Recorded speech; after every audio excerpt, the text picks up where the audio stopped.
막내 장하연은 어머니 윤말순을 모시기 위해 작은 아파트의 한 방을 정리하고 있었습니다. 침대 위치를 바꾸고 모서리에 부딪히지 않도록 보호 패드를 붙였습니다. 이불은 계절에 맞춰 세탁했고 약 봉투는 날짜별로 분류했습니다. 방 안에는 간병 침대와 손잡이, 봉이 설치되어 있었습니다. 지나가던 이웃은 창문 너머로 그 모습을 보며 잠시 안쓰러운 표정을 지었습니다. 바닥에는 미끄럼 방지 매트가 깔려 있었고 벽 한쪽에는 약 복용표가 붙어 있었습니다. 하연은 휴직계를 내기 위해 직장 동료에게 전화를 걸었고 동료는 놀란 목소리로 상황을 이해하려 애썼습니다. 방문 앞에는 택배 상자가 쌓여 있었고 그 안에는 간병용품과 기저귀가 빼곡히 들어 있었습니다. 문을 열고 들어온 택배 기사도 방을 둘러보고 잠시 눈을 피했습니다. 어머니는 병원에서 치매 초기 진단을 받은 뒤 아직 모든 것이 낯설었습니다. 진단서를 받은 삼남매는 병원 상담실에서 간병을 어떻게 나눌지 이야기했습니다.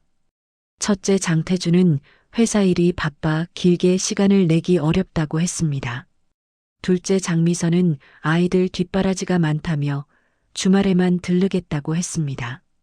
결국 하연이 어머니를 집으로 모시는 걸로 합의가 되었습니다. 병원 의사는 가족이 번갈아 도우면 좋겠다고 했지만 누구도 깊은 대답을 하지 않았습니다.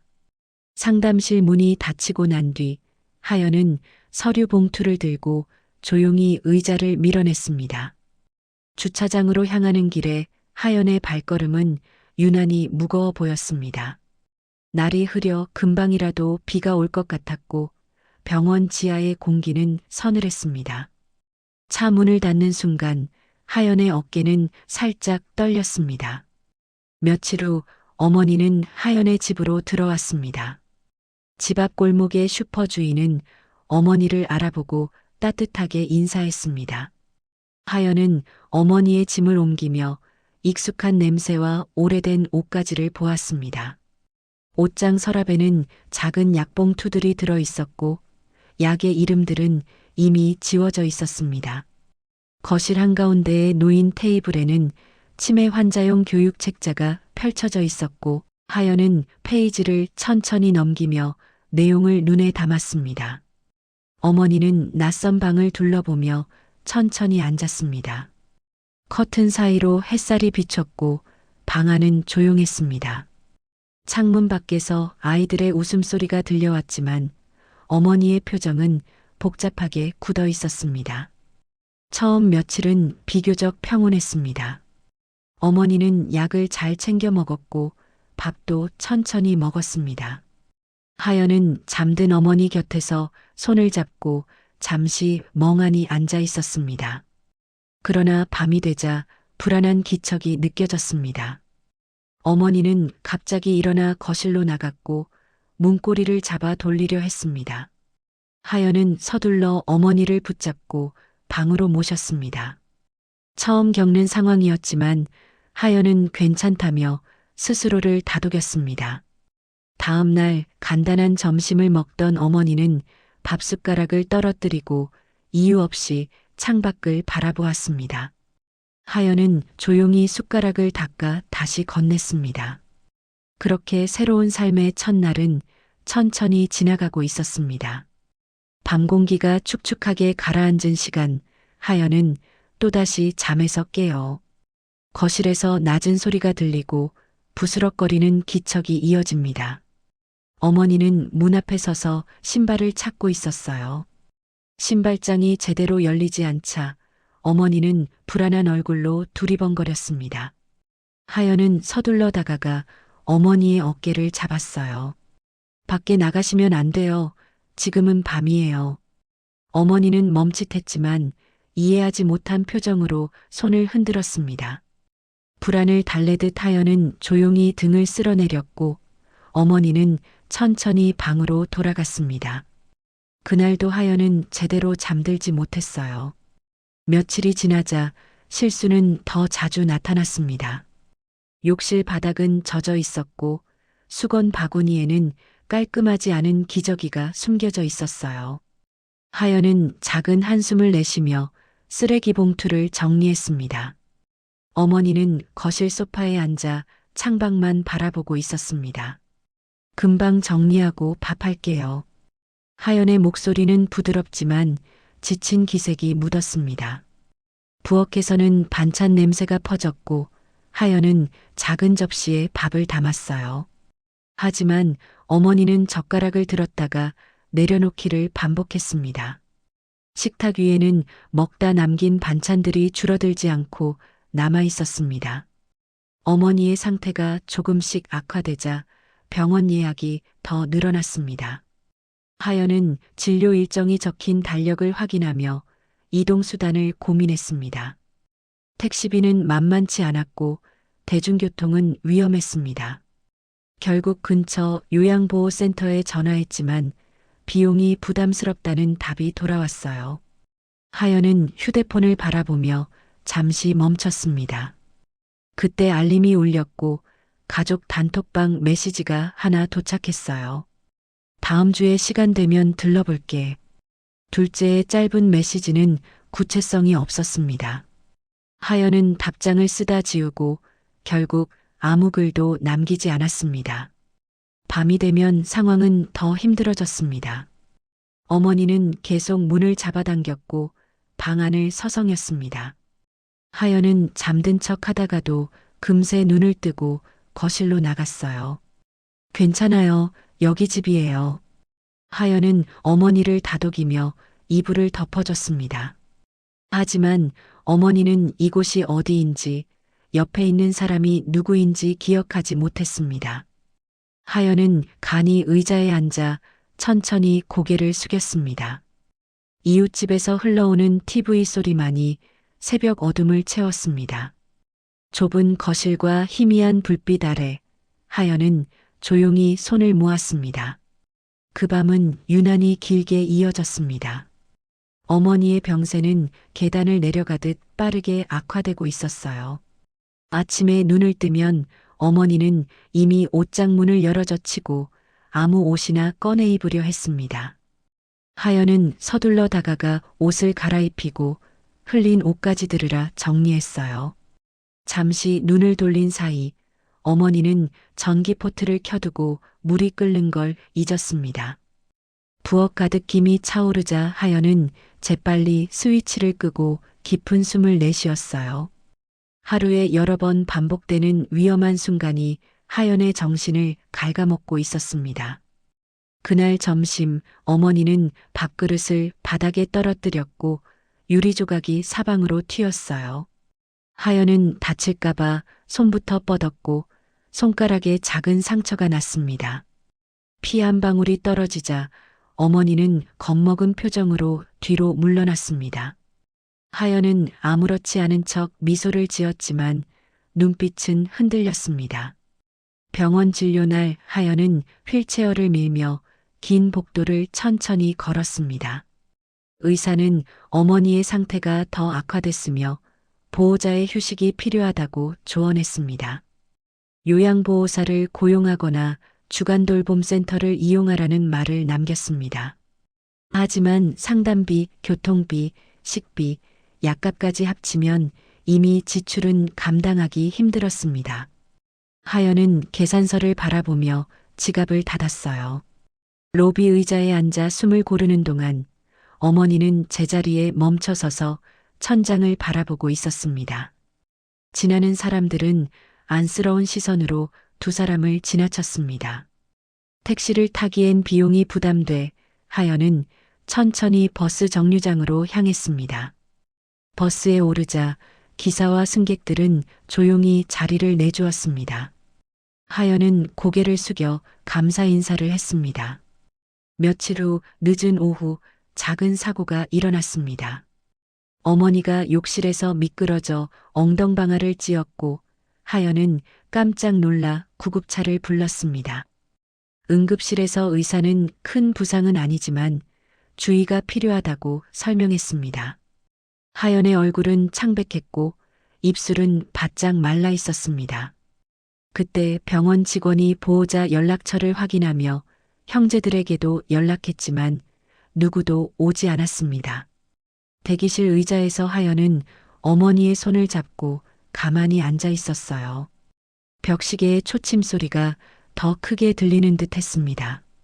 그 순간 하연의 휴대폰으로 회사에서 문자가 도착했습니다. 이번 주까지 복귀 가능 여부를 알려주세요. 하연은 화면을 다시 끄고 휴대폰을 가방에 넣었습니다. 집으로 돌아온 밤 하연은 잠자리에 누웠지만 쉽게 잠들지 못했어요. 손목에는 욕실에서 어머니를 일으키다 생긴 멍이 선명히 남아 있었습니다. 창문 틈으로 들어오는 바람이 차갑게 느껴졌습니다. 어머니는 잠결에 중얼거리다가 잠시 울었습니다. 하연은 이불을 끌어올려 어머니의 손등을 덮어주었습니다. 눈을 감으려 했지만 다시 떠올랐습니다. 회사, 병원, 돈, 밤, 새벽 반복되는 하루들이 머릿속을 가득 채웠습니다. 잠들지 못한 채로 천장을 바라보는 동안 한 가지 생각이 계속 떠올랐습니다. 내일은 오늘보다 더 힘들 수도 있다는 예감이었습니다. 그리고 그 예감 틀리지 않았습니다. 어머니의 상태는 한동안 불안정했지만 가끔씩 기억이 또렷해지는 순간이 찾아왔습니다. 그날도 평범한 오후였고 햇빛이 거실 바닥을 길게 비추고 있었어요. 하연은 세탁물을 개고 있었고 어머니는 조용히 앉아 하연의 손을 바라보았습니다. 잠시 후 어머니는 무언가 결심한 얼굴로 하연을 불렀습니다. 말을 잃었던 시간과 달리 그 목소리는 또렷했고 흐트러짐이 없었습니다. 하연은 놀란 눈으로 어머니를 바라보았고 그 표정에는 오래 숨겨둔 생각이 담겨 있었습니다.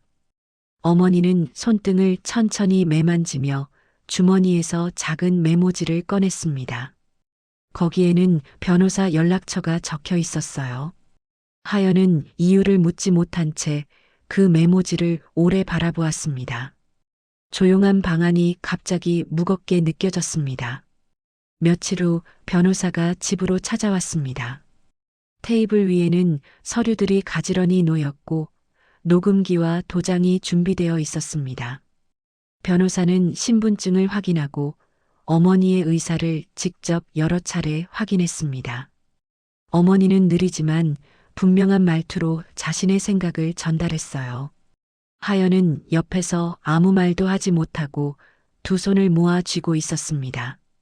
변호사의 얼굴에는 전문적인 침착함이 있었지만 순간순간 놀라움이 묻어났습니다.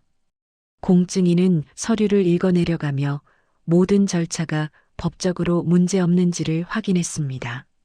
작은 도장이 종이에 찍힐 때마다 방 안은 더 조용해졌습니다. 하연의 마음은 복잡했고 손끝이 따뜻하게 떨리고 있었습니다. 그날 서류는 깔끔하게 봉투 속에 정리되었습니다. 며칠 뒤 어머니의 건강은 갑자기 급격히 악화되었습니다. 식사량이 줄고 구분하던 사물들이 익숙하지 않아 보였습니다. 하연은 병원의 침대에 누운 어머니 곁에서 물수건으로 이마를 닦았습니다. 창문 밖에는 앙상한 나뭇가지가 바람에 흔들리고 있었습니다. 간호사는 잠시 쉬라고 했지만 하연은 자리를 뜨지 않았습니다. 병실의 조명은 희미했고 기계음이 일정하게 울렸습니다. 의사는 조심스레 병세가 안정적이지 않음을 설명했습니다. 하연은 아무 대답도 하지 못하고 고개만 끄덕였습니다. 어머니는 자꾸 눈을 감으려 했지만 손가락으로 하연의 손등을 가볍게 눌렀습니다. 그리고 아주 작은 숨소리가 멈추듯 잦아들었습니다. 장례식장으로 옮겨지는 순간 하연은 무표정하게 서류 가방을 들고 있었습니다. 빈 복도에는 발소리만 울렸고 사람들의 목소리는 멀리서 들렸습니다. 하연은 천천히 뒤를 돌아보며 병실을 한 번 더 바라보았습니다. 그 방에는 어머니의 체온이 남아있는 듯한 공기가 머물러 있었어요. 밖으로 나오자 찬바람이 얼굴을 스쳤고 하연의 눈가가 조금 젖었습니다. 하지만 그는 울지 않고 조용히 숨을 고르며 걸음을 옮겼습니다. 세상은 평소처럼 움직이고 있었지만 하연의 세상은 멈춘 것처럼 느껴졌습니다. 이제 모든 것이 달라질 순간이 다가오고 있었어요. 그러나 하연은 아직 아무것도 모른 채 장례식장으로 향하고 있었습니다. 장례식장은 차분한 조문객들로 가득했습니다. 흰 국화꽃과 향 냄새가 공기 속을 천천히 채우고 있었어요. 하연은 상복을 입고 문 앞에서 인사를 이어갔습니다. 얼굴이 낯익은 이웃과 어머니 친구들은 수고 많았다는 눈빛으로 고개를 숙였습니다. 어떤 이들은 조심스레 하연의 손을 잡고 등을 다독였습니다. 하지만 하연의 표정은 고요했고 눈빛은 흐릿했습니다. 며칠째 제대로 쉬지 못한 기색이 얼굴 곳곳에 드러났습니다. 장례 절차는 차분하게 이어졌고 빈소 구석엔 간병에 대한 이야기가 자연스레 오갔습니다. 사람들은 모두 하연이 혼자 돌보아 왔다는 사실을 알고 있었습니다. 그 말들이 들릴 때마다 하연은 조용히 고개를 숙였습니다. 첫날 저녁 첫째 태준이 도착했습니다. 그는 바쁜 기색을 숨기지 못한 얼굴로 안으로 들어왔습니다. 둘째 미선도 잠시 들렀고 아이들의 학원 일정 이야기를 하며 서둘러 자리를 정리했습니다.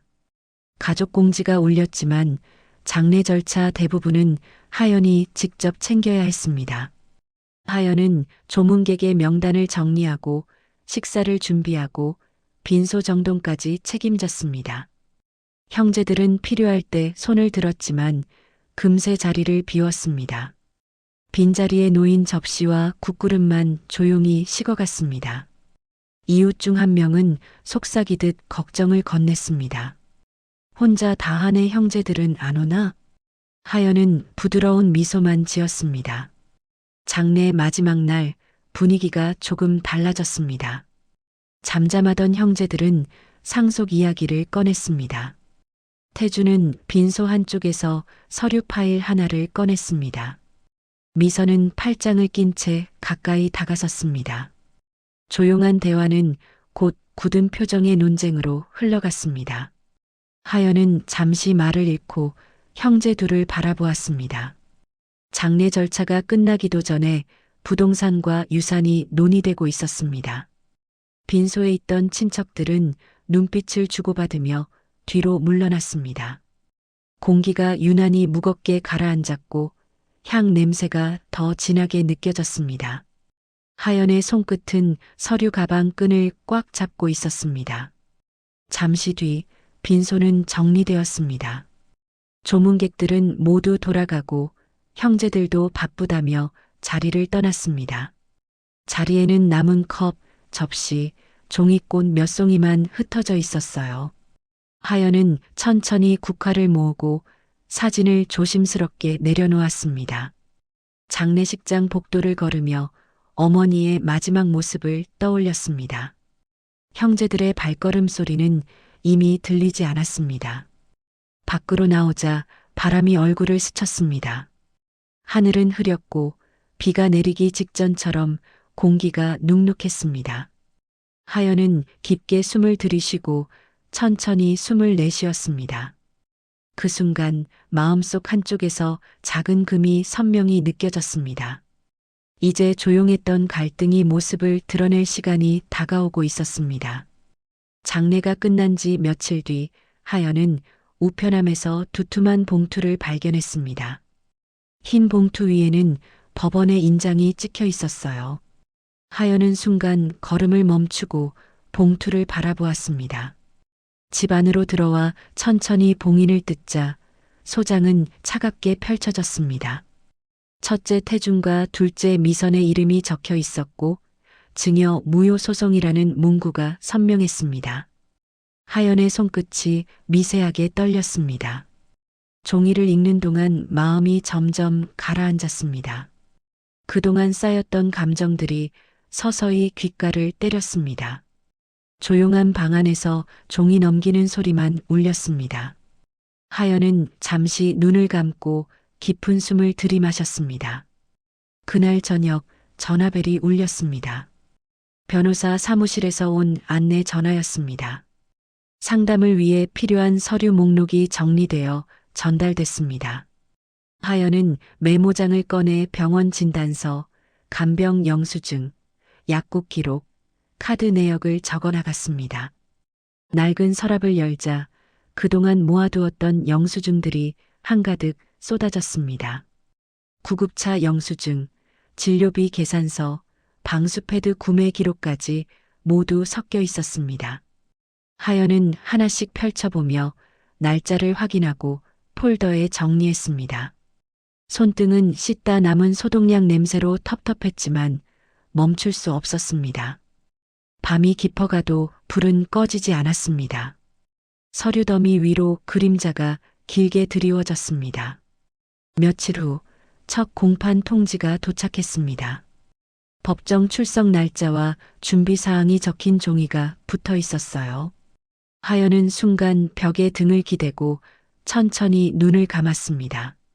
밖에서는 아이들이 뛰노는 소리가 들리고 집안에는 정적만 가득했습니다. 하연의 손은 싸늘했고 책상 앞 의자는 묵직하게 느껴졌습니다. 걱정과 두려움이 뒤섞였지만 그대로 멈출 수는 없었습니다. 달력 위에 동그라미가 그려지고 일정표가 하나씩 채워졌습니다. 시간이 빠르게 다가오고 있었습니다. 형제들과의 관계는 더 이상 되돌릴 수 없는 지점으로 향하고 있었습니다. 조용했던 집은 이제 긴장을 품은 공간이 되었습니다. 어느 날 오후 이웃 주민이 우연히 하연의 집을 지나가다 문틈의 서류 더미를 보았습니다. 걱정스러운 얼굴로 간단한 반찬을 건네며 힘내라는 말을 남겼습니다. 하연은 고맙다는 인사와 함께 조용히 문을 닫았습니다. 그동안 아무에게도 털어놓지 못했던 마음이 잠시 흔들렸습니다. 하지만 나약해질 수 없었습니다. 식탁 위에는 여전히 서류들이 펼쳐져 있었고 볼펜은 말을 새 없었습니다. 기록은 하나씩 정리되어 파일에 들어갔습니다. 하연은 법정 서류 맨 끝 장을 천천히 덮었습니다. 방 안이 낯설 만큼 조용했습니다. 전쟁은 이제 시작이었습니다. 재판 당일 법원 앞 인도에는 습한 바람이 천천히 스며들고 있었습니다. 하연은 코트 깃을 여미고 법원 건물을 올려다보며 숨을 고르어 손에 든 서류 가방은 무겁게 느껴졌습니다. 복도에는 변호사와 사람들의 낮은 발걸음이 이어졌습니다. 번호가 호명되자 하연은 조용히 문을 밀고 들어섰습니다. 형제들은 이미 자리 잡고 앉아 있었고 눈길조차 주지 않았습니다. 법정의 긴장이 가라앉지 않은 채 공기가 묵직하게 흘렀습니다. 서류가 책상 위에 놓이고 판사의 목소리가 차분하게 울렸습니다. 형제 측 변호사는 어머니가 판단 능력이 없었다고 주장했습니다. 하지만 하연은 담담히 가방을 열어 준비한 서류들을 꺼냈습니다. 변호사가 일어나 공증 서류와 의료 기록을 하나씩 제출했습니다. 증여 당시 어머니의 의사가 명확했다는 내용이 또렷하게 기록돼 있었습니다. 병원 담당 의사가 증언대에 올라 일시적 기억 회복이 가능했다고 설명했습니다. 공증인이 직접 서류 절차가 적법했다고 진술했습니다. 법정 안은 조용했고 형제들의 표정에는 점점 불안이 스며들었습니다. 이어 이웃 주민이 들어와 하연이 혼자 간병하며 버텨왔던 시간들을 이야기했습니다. 밤마다 뛰쳐나가는 어머니를 붙잡던 장면, 넘어질까 뜬 눈으로 지새우던 날들을 기억했습니다. 재판부는 서류와 증언을 천천히 정리했습니다. 책상 위에 쌓인 증거는 말없이 모든 상황을 보여주고 있었습니다. 마지막으로 간병비와 병원비 영수증 파일이 제출됐습니다. 판결문을 읽는 시간이 길게 느껴졌습니다. 재판부는 증여가 적법함을 인정했고 소송을 기각한다고 선고했습니다. 순간 법정 안의 공기가 가볍게 흔들렸습니다. 형제들은 아무 말 없이 시선을 돌렸고 고개를 숙인 채 자리에서 일어났습니다. 그들의 발걸음은 빠르고 불안했습니다. 하연은 천천히 숨을 내쉬며 의자에서 일어났습니다. 법원을 나서는 순간 바람이 볼을 스쳤고 건물 그림자가 길게 늘어졌습니다. 긴 싸움이 끝났지만 마음 한쪽은 쓰라렸습니다. 가족이라는 이름이 남긴 상처는 쉽게 지워지지 않았습니다. 하연은 조용히 가방 끈을 잡고 걸음을 옮겼습니다. 며칠 후 집은 다시 고요한 모습으로 돌아왔습니다. 거실의 간병 침대는 해체되어 상자 속으로 사라졌습니다. 탁자 위에 붙어 있던 약 복용표도 천천히 떼어냈습니다. 테이프가 떨어지는 소리만 방 안에 울렸습니다. 싱크대에는 어머니가 쓰던 작은 컵이 놓여 있었습니다. 그 컵을 씻으며 물 흐르는 소리를 듣는 동안 마음이 조금 가벼워졌습니다. 사진 속 어머니의 미소는 여전히 따뜻했습니다. 식탁 위에는 국화 한 송이가 놓여 있었고 누구의 손인지 알 수 없었어요. 하연은 의자에 앉아 조용히 눈을 감았습니다. 긴 시간이 지나가고 아주 천천히 마음의 문 하나가 열린 듯 했습니다.